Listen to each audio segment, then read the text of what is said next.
This is Stew Leonard Jr., the CEO of Stew Leonard's, an 8-store grocery chain once nicknamed the Disneyland of dairy stores. I don't think I've ever seen this at a grocery store. And like larger grocers, the company is starting to feel the strain from President Trump's global tariffs. Right now, you're just throwing darts. We don't know what'll happen.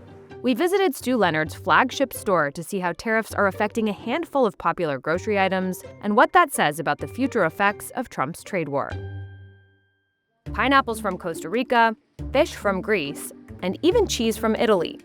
All of these items are subject to Trump's tariffs. But that doesn't mean customers are paying more for them, yet. I'm just trying to get customers the product on the shelf. And sometimes you got to raise your price. You know, I don't want to, but everybody brought stuff in pre-tariff. They got it stateside. Those inventories are getting depleted now.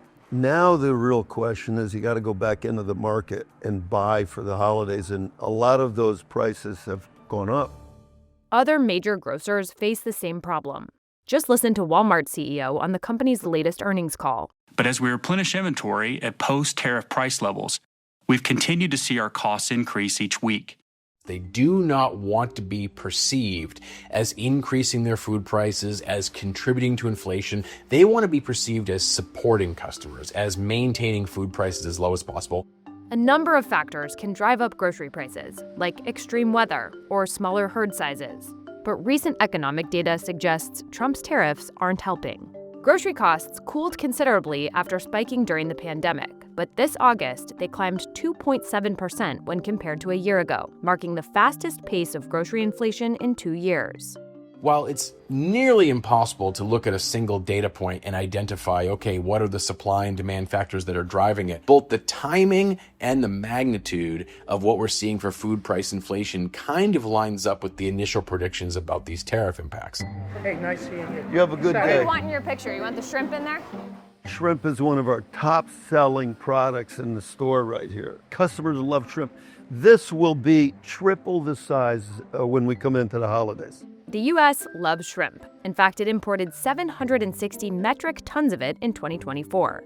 The top exporter? India, which faces a hefty 50% tariff. With the 50%, we're not buying from India anymore. We're switching over to Ecuador. These are $11.99 are on sale right now, and that's either going to have to go up 25% probably from Ecuador. That's where we're going to have to buy these from. Now, what we're looking at with the tariffs, it's probably going to be, maybe we're going to sell 20% less this year than we did last year. 20% less? Yeah. Because the prices are going up? Yeah. So it's a big deal. It's big. It's big.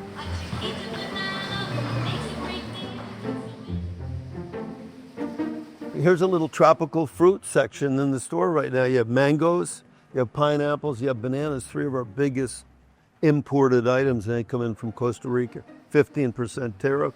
Have these prices gone up? No, we haven't raised those prices. We're $1.99. But to you, with tariffs. Our importer is eating the 15%. Right? You know, he sort of says, Stu, you know, I'm going to eat this for a while right now. I can't eat it forever, but I'm going to eat the 15% tariff just so we don't have to raise our prices. Trump argues his global tariffs will bring manufacturing back to the U.S. And we have a lot of money coming in with the tariffs. We've never had money like this coming in.